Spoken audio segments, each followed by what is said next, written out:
Welcome to another Kundalini conversation. I'm your host, Brent Spirit, here with a very special guest, Hugo Riquelme. Hugo, welcome to the show. Thank you so much for being here. Thank you, Brett. It's a pleasure to be here.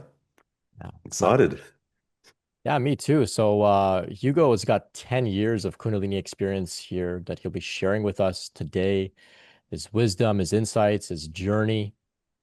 He's the founder of the newly created the Kundalini Hub. You can visit thekundalinihub.com to find out more, which is a community space for connecting and receiving support for those going through, of course, Kundalini awakening. Hugo also offers one-to-one support. And here in our community, he's been a valuable, very generous member. He's shared a lot, contributed a lot over the past little while through our community meetings. So it's a great pleasure to have you here where we can go deep together, Hugo, to find out a little bit more about your journey. For those that are loyal listeners, you may have heard Hugo on some of the calls, but today it's all about his journey. In particular, Hugo's joining us from Australia, and he's created the Kundalini Hub to serve that part of the world. So, of course, the Kundalini community is a global community, but we obviously can't all connect at the same time easily due to the time zones. Some of us have to sleep, of course. And so Hugo received a call to create an accessible community for those on that side of the world. So we'll find out more about that. Hugo also is involved in men's work. So if you'd like to connect with Hugo in person in Australia, he's available for men's circles as well. So, Hugo, thank you so much for being here. Let's unpack a little bit about your journey. Tell us a little bit about how this whole Kundalini thing began for you. Yeah, thank you, Brent. Yeah, great question. As you mentioned, yeah, it's been 10 years for myself. Roughly, I was about 40 years old.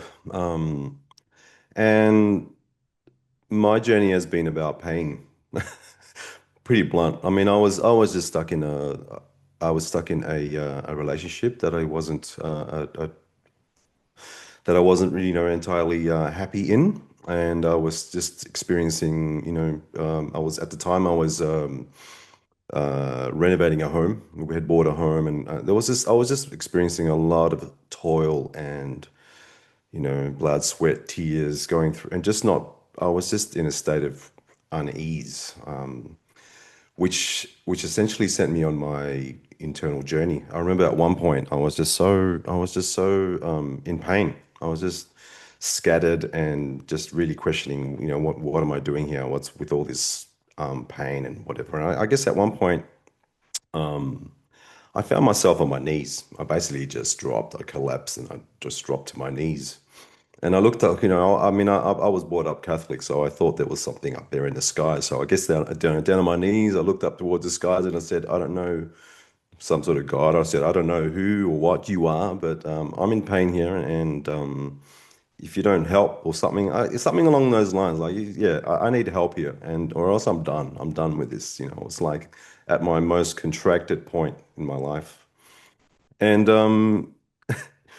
soon after that, like I remember the next day, or soon after that, I just started to receive all this inspiration, and I remember one of the first books that sort of fell in my lap was The Power of Now, Eckhart Tolle. I mean, that's a popular one, and reading that one, it just sort of it just really opened me up to the world of of meditation, of self-observation. So I started to really go into observation mode and really studying my patterns and my reactivity, and I would do a lot of the internal work. And at one point, yeah, that book, in part of that book, it mentions about tapping into the subtle energy in the body. And I would do certain meditations, and I would sit at night. And at one point, I remember, yeah, reading about trying to tap into the subtle energy. And I would try, and I would sit there, and I remember after a few days, I was just tapping in, and I could sense this little kind of like tingling in my fingertips. And I went, oh, okay, that was interesting. And few days on, and I would keep doing that. And I remember at one point, I kid you not, it was just I was in meditation, and that little tingling in my fingers almost felt like there was one point where I just felt like accelerant had been thrown onto a fire because the tingling in my fingertips just went, and my whole body just became like ablaze. Like it just felt like there was this buzz, like a buzzing. Whoa, what's going on here? All right,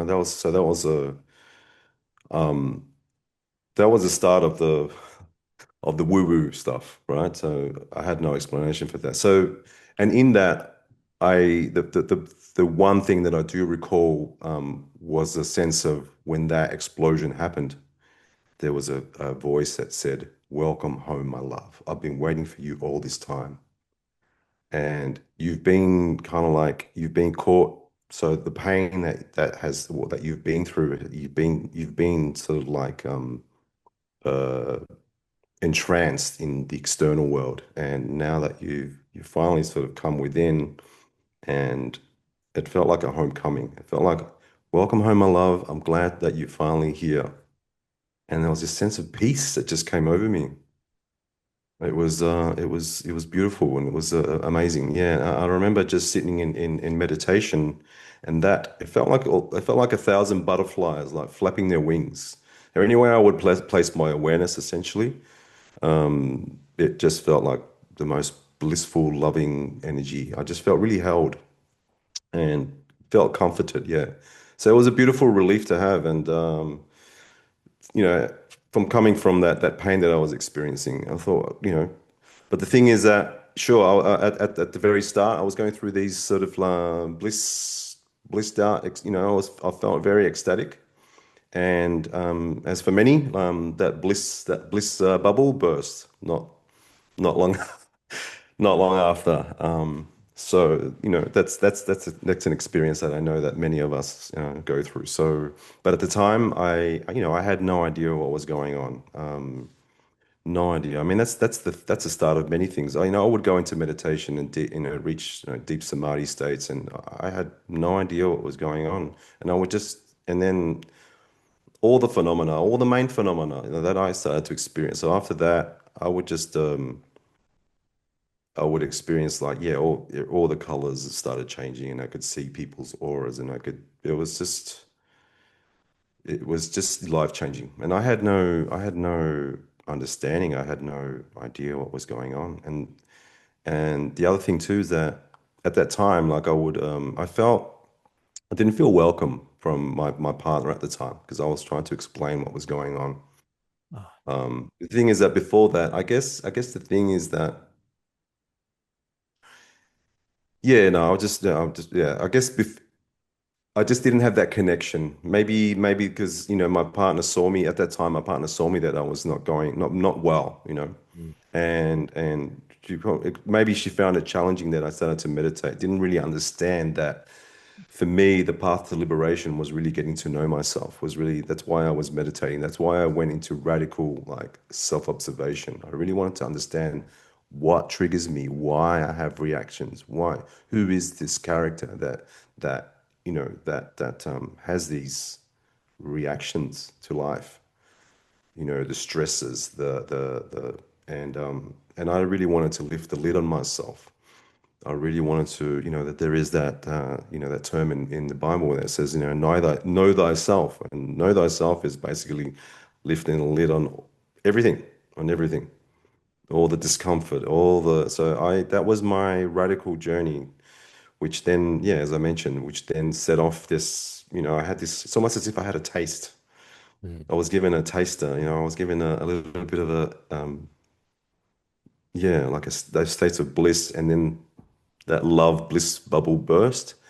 And I kid you not, it felt like the way I experienced that is that there was like within me, there's like, I don't know, there's like this vision came there. It just felt like a bat full of cave, like sorry, a cave full of bats. Like imagine that all the stuff that I had stuffed down and all and they just got spooked, and they just started going boom, and just thick and fast, just leaving the cave. And I just felt I went through a period of does that sort of make sense the way I described Yeah, that? it's a Yeah, yeah. beautiful, well, maybe beautiful, not the right word, but yeah, that's a great way to describe this type of Mm. experience when the lid is blown and all that dark, heavy Yeah. stuff that we've been bottling up surfaces.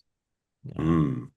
So so um so that's what so much was just, you know, coming forth, and it was very overwhelming. It was just I went through a period, yeah, it was just, yeah, very overwhelming. I just didn't know what to do with that, and felt very combobbled, felt very, very fragmented. My mind, I didn't know who. There was just periods where I didn't know, some of the standards, but for me, it was, yeah, I was looking into the mirror, not really knowing who that person was.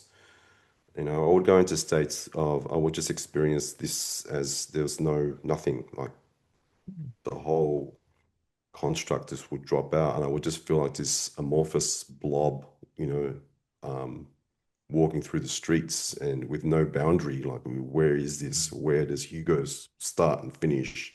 So I would go have all these experiences, even like, even looking at the body and thinking, oh, it's like, I think there's a man here. And, it was just like, it was bizarre. It was like this experience of like a nothing, like a child just looking at, and looking at everything. There's like nothing there.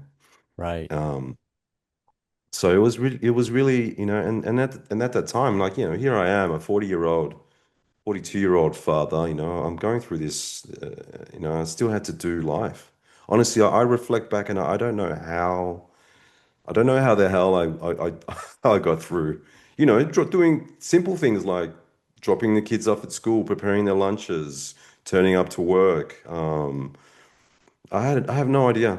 Honestly, I reflect back, and it's like, yeah, I don't know how the hell I got through all that, but I did. I Yeah. did. So, yeah, I guess I just say that because yes, offer that hope, because yeah, that's what happened. Not long after that, um, I had all these questions like, what's happening? What's going on here? I have no idea. And I remember just doing a bit of a search on Google, and I discovered someone, I don't know what, I don't know who, I can't remember who exactly it was, but someone local. And I started to, I just got on the phone, and I started to explain the symptoms of what's going on. And she turned, and she says, "Oh, with everything you're telling me, it sounds like you're going through Kundalini." Mm. And I said, "Kunda what?" No, it was just like, "What the hell is that?" And then that has sort of set me on a journey to sort of study more about that word. So then that opened up my world of Kundalini, I guess, because I Mm. had no reference. There was no reference point for me. Yeah. It So it was, sounds yeah. like all of that really intense, strange, unusual, Mm, uncomfortable phenomena. And then you get this term Kundalini. And then, of course, now naturally, the Kundalini Hub is there for people to also get some answers to what hmm they're experiencing. Because there's many of us going through similar things without the language, without anybody to say, hey, me too. And so this is great that you've mm, created the Kundalini community because I can imagine it's been inspired by I've described it as kind of wandering around in the dark when you don't know what's happening. Even if it's beautiful, it's still like mm, a little concerning because you think you're crazy. mm, People around you can't understand, or they get dismissive or jealous, or. mm. So you've shared a lot of big themes there so far. Would you say that when you were on your knees, that was a prayer? That was me. That was just, it was a prayer. It was just me in complete surrender. I was just really Ah, open yeah, and receptive. I was just there was just nowhere else to turn yeah. but So it within. seems Like, like, I mean, go ahead, sorry. no, no, no. I just felt like a complete surrender, a complete openness, a complete feel like just, yeah, I'm done. There's this feeling that when you're just totally done and you're just so open and so vulnerable, here I am without, like, I feel like I felt like I know, that's a thing. That's the way I experienced is that I felt like I knew, and I was getting by, trying to do the world the way that I knew. But then there was like this recognizing that I don't know shit, to be honest. I just don't know. And whoever you are, God, whatever, if you're up in whatever you, I just hand it all over. Ah, There was a sense of, yeah, sure. I thought I had the keys, but my wheels were out of alignment and I just crashed and burned into the wall, right? So because I don't know how to drive this, I thought I did.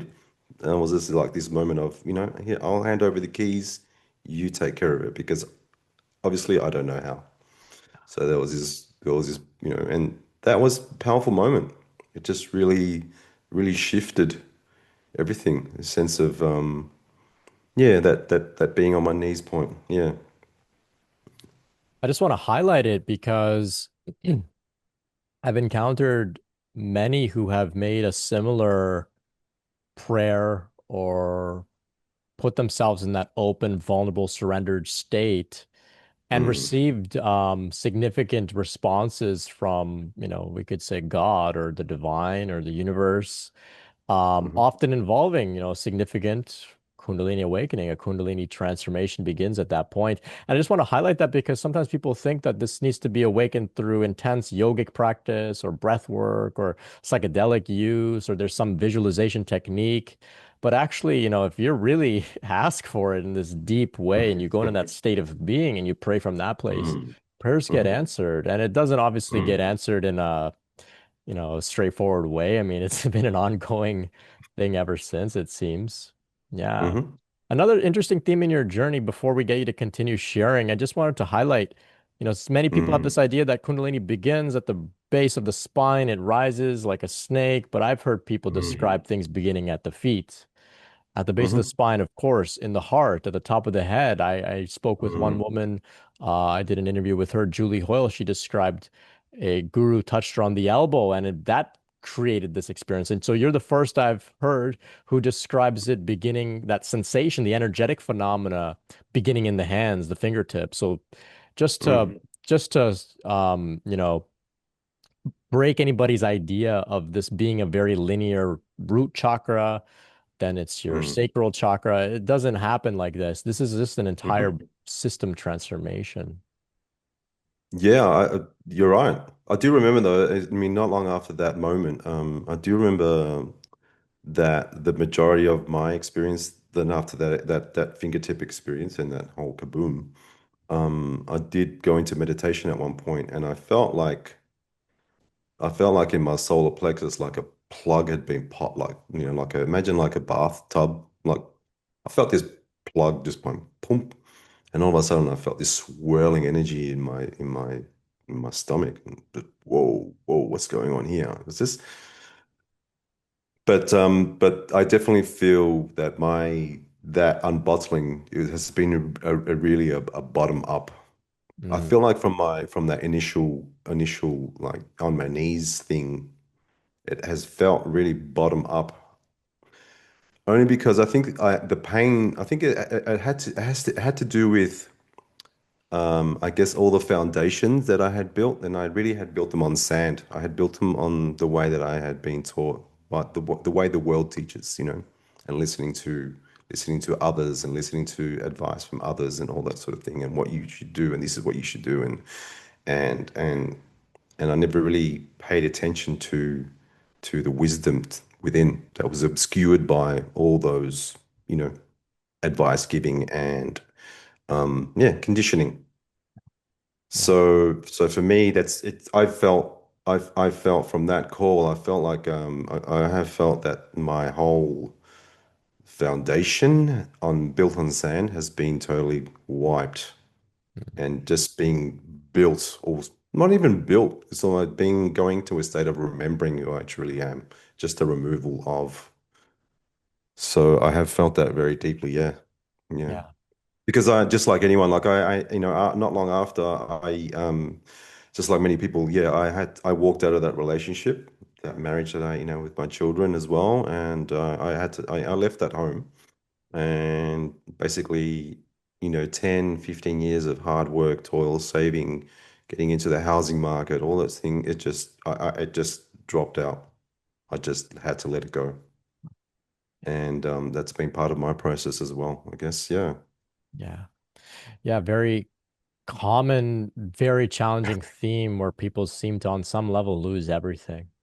Mm. Some different in a different way for everybody, but in some way we end up with just ourselves.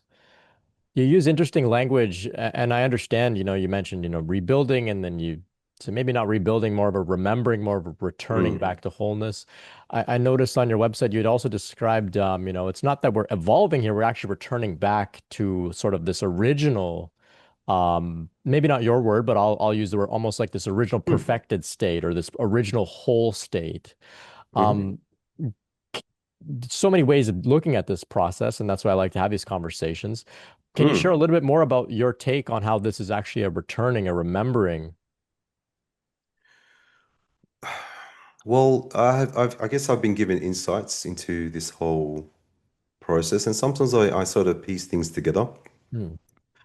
And I really love because someone who I've really turned to is Neville Goddard, and sometimes when I listen to him, it helps me piece things together. And he says basically that, the way he puts it as imagination or consciousness became man, so that imagination can be, so sorry, imagination became man, so man can become imagination.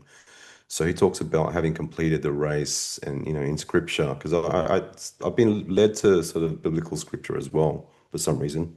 I don't know why, but I I have. But there's this so there's this feeling of coming full circle. So on the website, it's my one of my main taglines is coming full circle together. So I believe the all that is steps into this experience in limitation. So essentially, I've come to realize that this for myself, that yeah, born through our mother's womb, into the stories passed down my generation, into complete forgetfulness. So that all that is steps in and have gone through multiple incarnations, sort of on our journey back towards ourself, on our journey back to the light. So having experienced all the characters in the play. That's what I really enjoy. What Neville has to say, that we're all characters in a play, and yeah, because that was me. I was a character. I was a character experiencing dissolution, toil, labor, and then at one point there was a turning point. So I guess that turning point for me, I don't know. I guess I just experienced that. There's nothing else for me to learn. Like there's really not. I really have to. For me, it's been really a connecting with the wisdom that has always been. But the thing is that I just haven't really tapped into that wisdom because I've just, I've been, as I mentioned before, I was lost in the external world, and and I guess I feel like for me, Kundalini feels like it's essentially removing the blinders, and then I'm having these moments of, oh, okay, oh, and there's nothing to think about. There's just everything to absorb and receive, and I don't have to work anything out. So that wisdom is there. I just wasn't tuned in to the right channel, I guess. Yeah. Which, Yeah. yeah. Yeah, that's brilliant. And it is very empowering. Many of us going through this journey may feel like we need to go out there and seek answers, knowledge, Mm, maybe add something to our being, mm. push towards evolution, fight for evolution or something like that. But here you are saying, actually, we're returning back to the wisdom that has always been. We're not, it's already all here within us. Very empowering. Well, that's as I mentioned before, I've been led to biblical scripture for some reason. And that's what I've come to understand. Like, for example, the prodigal son is one of the tales in the Bible, and I've come to understand that is your return home Mm. to yourself. The father being your awareness of being. And, Hugo here was lost in the wilderness. I think it goes something along those lines where he goes out into the world and lost in the world of the senses of what he can see, Mm.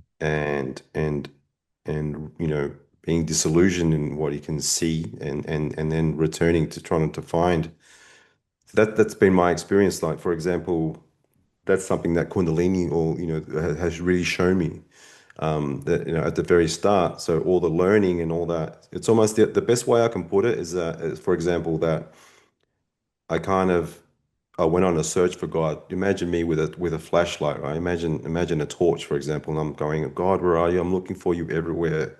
I'm trying to find who are you? What is this? And then I came to a realization that there is nothing to find, but it's only like what the torch is illuminating, and what I'm seeing in my experience is everything that I have believed to be true about myself, about what I've been feeding the I am within. Mhm. So that moment was a crunch point for me. It was like it felt like a real slap in the face. I had to take on full responsibility, full, okay, I've gone to this point and I had no idea. Yeah, here I was stuck in, I guess that there's the tale of Plato's cave as well. There's the Plato's cave where they have the little silhouettes and the shadows on the wall and behind, right? So I guess the way I can put it is that sure, my light of awareness was low, so the shadows cast were big, and I was like, oh, and I was like entranced in the shadows and the ooh. And then when Kundalini sort of made my awareness kind of like became more Mhm. up here, and the shadows cast are less. And I was like, oh, okay, now I understand it, right? So that's been my experience of this whole thing. That it's Very, been very me all cool. along. I've been searching for something, and it's been me. It's like it's been me all along. Me, and from scripture as well. There's something along, the Father and I are one. I and the Father are one. Mhm. So I, the emanation, and the emanator, I, the projection, and the projectionist. There's just me, and everything that I believe to be true. There's nothing for me to look for. There's everything for me to realize that it's been my creation all along, and it's been it's been an amazing one, that's for sure. Yeah. Brilliant. Mm. So take us back to that point then where you discovered this word Kundalini. What Mm. next? What next for you? Sure. Yeah. So yeah, Kunda what I remember. And sure, that set me on a bit of a discovery. So I started to get myself into, well, I discovered your channel for one. I discovered you, and I discovered people like the collective in England, Kundalini Collective, and different all the personalities. I did touch base with Craig Holiday at one point. I had a one-on-one with him. So I just started to touch base with people and start to get the deeper answers and deeper understanding, which was brilliant because I guess at the start, yeah, I was just going around in circles. I was just looking for answers. People closing doors, people being afraid, people not understanding. You know, I was just led astray, not having any answers. So then slowly, yeah, with that word Kundalini, sorry, and I don't love that word to be honest. It feels foreign to me. It Mhm. just it just never really resonated with me. I guess even the Sanskrit terminology and the pedantic. I mean, I appreciate it, but it was just never really my thing. I never really delved into it. But anyway, at least that word really helped me, and that I embarked on touching base with these people. I got more answers, more understanding. That in turn made me feel, it made me feel understood, heard, validated, valued, and that feeling safe really was grounding. I guess that's what I understand. When I was without all those answers, I just felt, yeah, it just felt like I was out in the ethers, not knowing, but really condensing all that information and having a better understanding was a very grounding point for me. Yeah. Yeah. So Amazing. that's why I guess I wanted, well, that's the inspiration for creating the Kundalini Hub because we don't want people to that feeling of feeling safe and feeling grounded and feeling like, oh, okay, welcome, I hear you, I can understand what you're going through is a crucial point. Yeah, Yeah. like, I described at one point, the key moment in my journey wasn't this big energetic explosion of bliss. mm, That was cool, but the actual very special moment was when I found someone else who said, "Ah, this happened to me too." mm, That was the key for me because I thought, oh, okay, I'm not completely insane and I'm not mm, alone. mm. And that's what I would like to offer others as well. And so I can see you having the same drive to give other people that experience. So then they can say, Kunda, what? And then they can find out more and they have a community to connect with. Yeah, 100%. No, exactly, man. I was in a Kundalini group on Facebook. And I remember someone commented something, and they were in my same town, Melbourne. Mm, And I just reached out and said, "Hey, man, this is great. Do you want to catch up?" And I remember we caught up at a park, not far from here, in the center of Melbourne, sorry. And that moment was so enriching. Like just to sort of sit in a park and just share our stories, and just it was just great. Yeah, yeah. yeah, great. Yeah, so that's what I Mm, found doing this work is, like you were saying, we can get caught up in all the yoga stuff, the Vedantic stuff, the sort of the science of all of this stuff. But really, it seems mm, like most people are looking for just someone to connect with, to be feel validated, to not be mm, judged, not be dismissed, just so that mm, they can just go to sleep that night knowing that they're not completely insane and broken or alone. And if we can offer that to mm, people, as you know, this process mm, carries itself out. It doesn't need us to mm, interfere too much. It needs us to not interfere, really. Yeah. mm. Definitely. Yeah. So I know you described not knowing how you survived some of those really dark, intense times. And I Mm. understand that. It seems like you were sort of in a state of surrender, allowing the process to unfold, watching it unfold.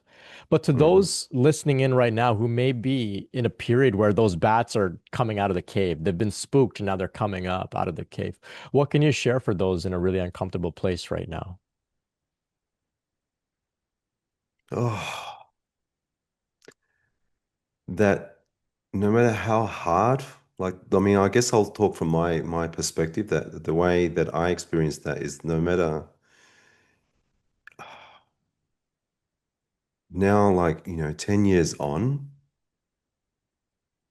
it's as if it takes a lot to shake me. And I know this is going to sound crazy, but I know during the time it was difficult because yeah, it was very difficult not knowing how, just sort of getting on and so fatigued and just trying to do this life. But what advice? I don't know. I just offer hope and inspiration that I guess the way I experienced that is just like a quickening. There's like I got to a point where it just feels like I don't know the only way I can put it. Do you know when they set concrete and Mm. do you know when they pour concrete and they set it and they put something that's called an agitator so they agitate the concrete so it sets properly. The agitation for me was that I was like all this agitation, but I can feel that the agitation was sort of cementing or solidifying the foundations that now I feel like there's just feel very grounded and grounded to a point where I can actually, hold space. Yeah. So, so I feel like if I didn't go through that, then I don't know what else, there's nothing to compare it to. I guess at one point being like a ship without a rudder in the middle of the ocean, just, at the mercy of the waves. And at one point, in that lostness, in that, like, you know, in a void, like, who am I? Where am I? I know at one point I felt like, okay, I'm starting to feel with these foundational change. I'm starting to feel like a bit of a lighthouse here. I mean, not to sort of make myself, grandiose or anything, but what I'm trying to say is that it's not what I'm going through is not in vain. Like it feels like a lighthouse, meaning that I'm ready to direct the other lost ships at sea. Yeah. Only because what I've bloody been through, right? What I've been through. And yeah, so I guess I just offer that hope. Yeah. Yeah. Thank you. Yeah. Mm, Yeah. I like your take. There's hope, inspiration. You're here after having gone through that sort of eviction of those bats out of your temple. And now you're here and saying, it's difficult for you to be shaken, right? So we have to go through this. And on the other side, there is like mm, this really grounded, stable peace that's mm, accessible and inspiring for others. So we can be of service. We could support mm, others. Yeah, yeah. You are a lighthouse. We are all lighthouses. mm, Um, yeah, it's not about being grandiose or anything like that. Yeah, this part of also having these conversations where people can come on and say, "Hey, yeah, something significant did happen to me, and I'm not the only mm, one, and it can happen to others too. But this was pretty significant and far out and cool, and life got pretty interesting ever since. So yeah, we could talk about it like that. Mm, Yeah. hmm.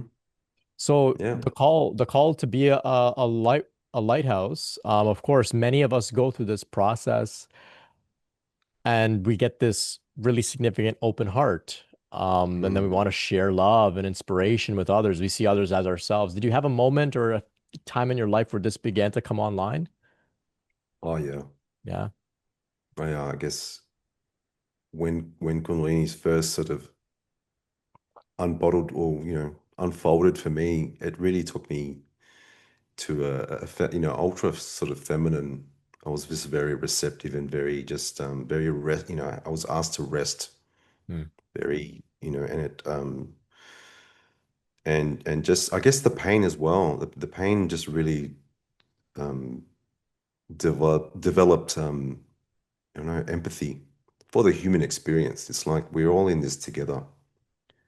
And that's something that I, as I mentioned before with scripture, this, the cross, for example. I know that, as I mentioned before, so the all that is sort of comes into this experience, and we're all essentially on a cross of limitation. So, mm, space and time, and and here we are, and eternity sort of come together, and we're all carrying a cross of limitation, of pain, and we're all in this together.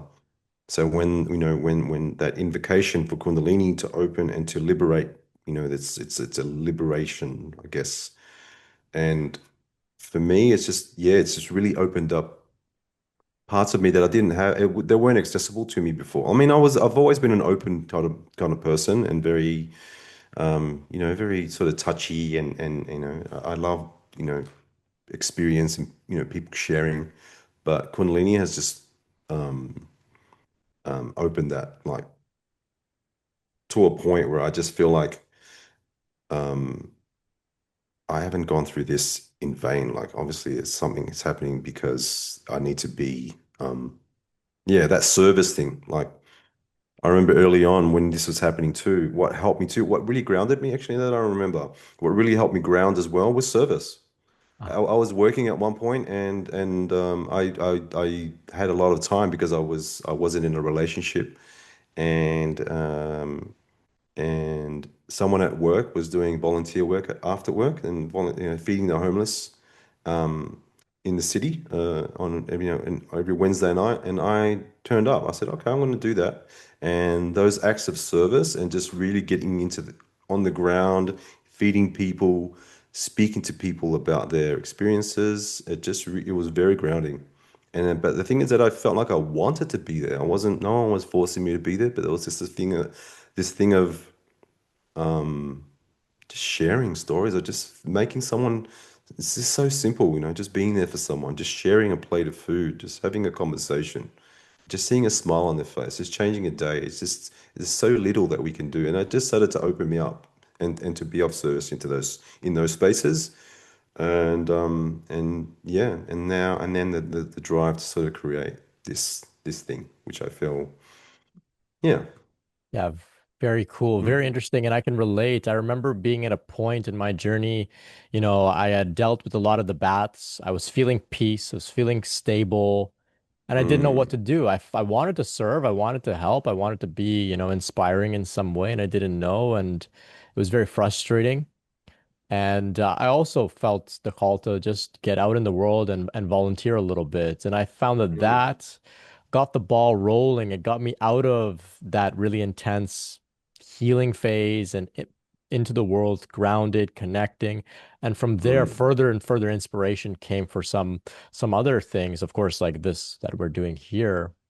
So on that note, tell us a little bit more about the Kundalini Hub. Maybe you can tell us a little bit Mm. about, because it's so fresh, about how you're feeling getting started with it. Because I know there's lots of people out there that are wanting to do something similar in their own way. It doesn't have to be about Kundalini per se, but they want to make Mhm. art, they want to do a business, they want to just show up in a different way. What's it like to kind of put yourself out there like this? Sure, okay. So yeah, so at one point I felt like, everything that I've gone through hasn't been in vain. There is some sort of preparatory work going on. It's something, I'm being guided, and Yeah, I guess at one point I just felt, you know what, I'm going to step in. There were fears, and there was a thing of, I'll be ready when, or this idea of when.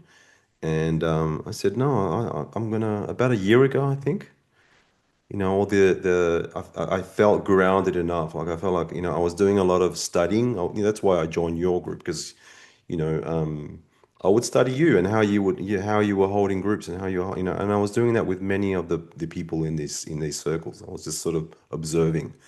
And I just knew in my heart, okay, this is what you need to do, Hugo. This is what I need to be doing. Especially because, what I mentioned initially, that I didn't really have people in this side of the world. And joining your group, yeah, I would have to get up at 6. It's great, but I have to get up at 5, 6 in the morning, which I can do, but it would be nice to just have that more accessible and more local. So it just came naturally, and on the flip side too, I thought I've got so much going for myself, because I do work in the creative industry, so I've got access. I work in the design field, so I have the tools. So I just embarked. I would sketch things, and then thinking, how can I? And that's the other thing. Like, I don't want to. The other thing that came to mind too is that, I guess for me, it's the idea of the guru. And for me, it was more about, we are all the guru. And I just need to. So the ideas started to come through about just creating a space, and then a hub, a place where we can all connect together, come full circle together in support. Sure, there's a big difference between, and then all this inspiration started to come through as a how it how it's more about orchestrating that we're all together. Well, I guess it would just come in visions. It would just come in like inspiration. Yeah. It's like, Hugo. It's just, we all bring something different. We're all I don't know, different parts of the symphony orchestra, and all we need is someone there to conduct, and to conduct the team, and to bring them all together, and all that, and it was just sort of condensing, and then with my design background, and I just started to get all these ideas, sketching them out. And then what I was doing as well is I was stepping into, just facing my fears and getting into more public speaking. I do enjoy music as well, so I would just sort of get up and, share musically, and get on stage and just observe all the. So I've been doing a lot of the prep work, I guess. Mm.